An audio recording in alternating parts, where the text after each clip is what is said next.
سے پہلے نظر ڈالتے ہیں اب تک کی بلٹ۔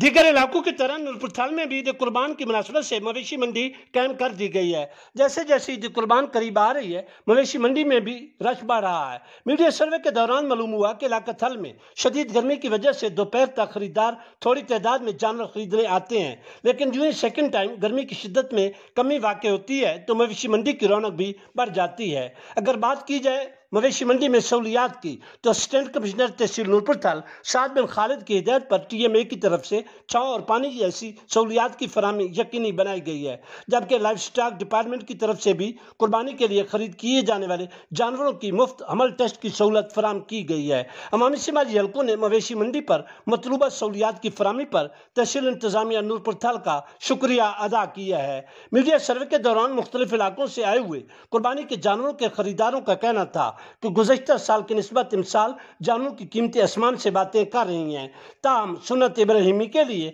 ہم اپنی مالی استطاعت کے مطابق قربانی کے جانور ضرور خریدیں گے، کیونکہ اس عمل کا اجر بہت عظیم ہے جو خوشنودی خداوندی کا سبب ہے۔